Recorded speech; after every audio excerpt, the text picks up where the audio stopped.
and having them, making sure that they feel empowered to address these challenges and that they have that self-awareness. I think with young people, and I'm sure you can speak much more eloquently to this than I can, but they have it's very easy for them to look at adults or to look at people in certain professions and say they figured it out.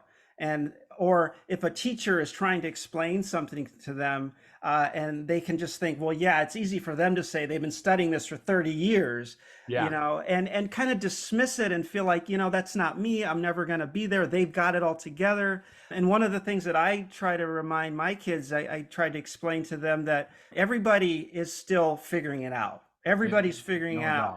doubt. So when you're looking at the Olympics or something, or you see these gymnasts doing these amazing things, they're like, wow, how did they do that and land there and do this? Or you're watching someone walk across a tightrope and you're going, how do they have such balance? And I always say to them, you're not looking closely enough. They're not balanced. They're making Yeah. tiny adjustments all the time. Yeah. They're just further along, and their adjustments are harder to see, and they're Yeah. real time, and they're smaller and they're faster.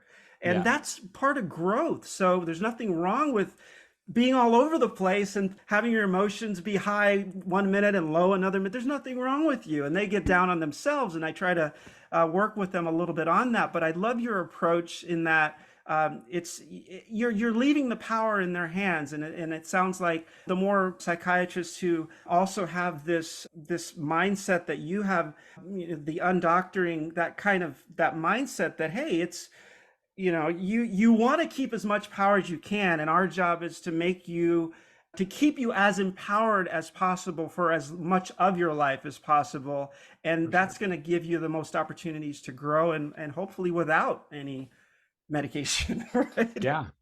Yeah, that's right. And the other piece to this, which we often overlook, is that, you know, it it's normal to think you're abnormal.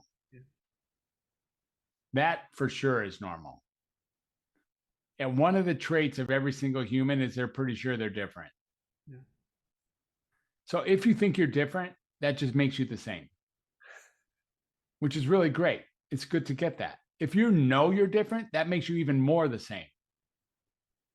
Because we all know we're different. I know I'm different. I know I am. I know I've been different since I started. But I never talk to anybody who doesn't think they're different. And yet we're all the same. We're all the same because each of us knows that we're different. And because we know that, it becomes a human condition trait. So it's actually entirely normal to know that you're abnormal, which is very cool. And the other thing is that how do we know it? Well, we're doing this really flawed activity of comparing our insides to everybody else's outsides. And you can't do that. They're not direct comparison. It's not what I look like is certainly isn't what's going on inside of me. I promise. I can be a total mess inside and somehow still get away with being like a functional adult on the outside. And it usually is one in that direction. It's rare that I look lousy, but I'm doing great. But I can look great and not be doing very well inside for sure.